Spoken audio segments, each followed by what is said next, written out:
안녕하세요, 정준 원장입니다. 자, 오늘도 이제 케이스를 하나 가져왔는데 이거는 이제 어린 친구예요. 어머니들이 보시면 좋을 것 같은데 10살에 저한테 찾아왔거든요. 보면은 뭐 큰 문제는 없어 보여요. 이렇게 보면은 이 친구가 전형적인 제가 가장 하지 말아야 된다는 그런 케이스인데 애기 이빨이 먼저 빠진 경우에 요새는 많이 안 그러지만 저희 때만 해도 엄마들이 그냥 유치니까 어른 이빨 나오니까 이렇게 이제 간과해버린 부분이 있어요. 이 친구가 또 키즈 모델인가 뭔가 하는데 바쁘다 보니까 그냥 흔들리면 빼고 집에서 이런 식으로 이제 지내다가 오랜만에 치과를 갔는데 이제 모델을 하다 보니까 치아가 예뻐져서 갔는데 뭔가 문제가 있다는 걸 이제 인식으로 저한테 찾아오셨어요. 보시면은 엑스레이가 이쪽이 오른쪽이고 이쪽이 왼쪽인데 앞니가 4개가 이렇게 있고요. 작은 어금니가 이제 어른 이빨들이 나오는데 송곳니가 중간에 낑겼어요. 왼쪽도 마찬가지예요. 낑겼어요. 이 친구는 입안에 이게 위에 사진인데 공간이 하나도 없어요. 송곳니가 우리 이빨 중에 대문이 다음으로 크거든요. 8mm, 9mm가 되는데 아예 공간이 없어요.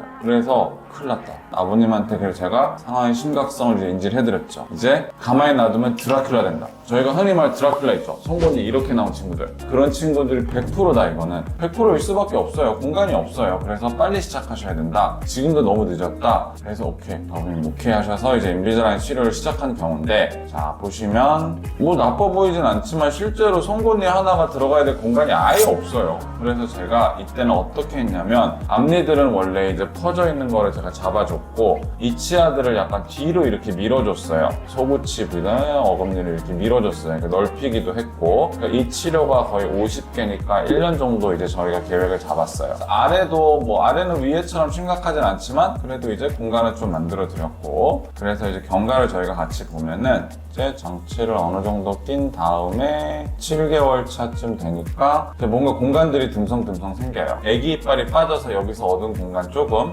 보시면 여기는 공간이 없는데 여기는 공간이 생겼죠. 여기에 이제 송곳니를 위해서 제가 공간을 마련한 거예요. 여기도 있고 그래서 이 친구는 계속 공간 만들기 싸움이었어요. 옆에서 보시면 이게 시작할 때고 제가 1년 6개월 정도 치료했을 때 이 친구 보면은 이제 송곳니를 위한 공간이 띡하니 됐어요. 양쪽 다. 그러니까 이제 이때부터는 입안의 공간을 우리가 미리 만들어줬기 때문에 전혀 걱정을 안 해요.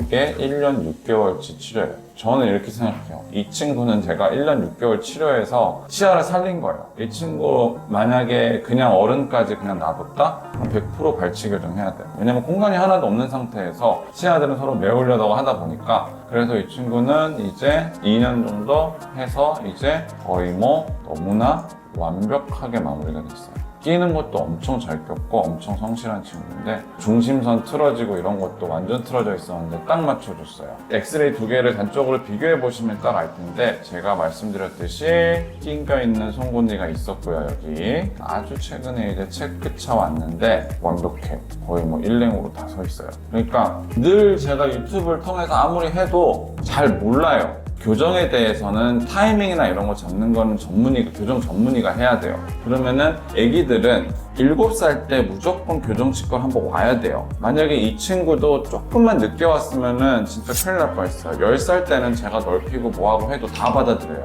자, 이것도 중요한 정보인데 남자들은 12살, 13살까지는 저희 세계에서는 애기예요. 저희가 뭐 이렇게 주무르고 저렇게 주무르면 확 돼요. 거의 14, 15세 때까지부터는 확 크기 시작하죠, 애들이. 그때는 이제 청소년 취급을 받는데 여기서 또 포인트는 여자애들은 훨씬 일찍 와야 돼요. 여자애들은 훨씬 빨리 커요. 그만큼 성숙도가 빨리 오고 그러면은 제가 어떤 골격적인 이런 거나 치아 움직임을 할 때 훨씬 제한이 돼요. 그러니까 여자친구들은 유치가 빠진다고 해서 그냥 방치하시면은 골든타임을 놓칠 수가 있어요. 그러니까 소아는 7살 때 와서 교정 전문의를 보고 공간이나 이런 게 괜찮은지 해서 일기 교정이 필요한지를 보고 이 친구는 늦게 와가지고 일기 교정 개념이 아니고 전체 교정을 길게 하게 된 거예요. 근데 이 친구는 운이 정말 좋았어요. 타이밍상으로. 그러니까 그 시기를 놓치기 전에 소아들은 일단은 빨리빨리 체크를 해야 돼요. 골격적인 것도 있지만 공간적인 부분을 잃어버렸을 때는 정말 해줄 수 있는 게 많거든요. 무조건 내 새끼가 어른 이빨이 될 때까지 기다려서 교정을 한다는 생각은 완전히 잘못된 생각이에요.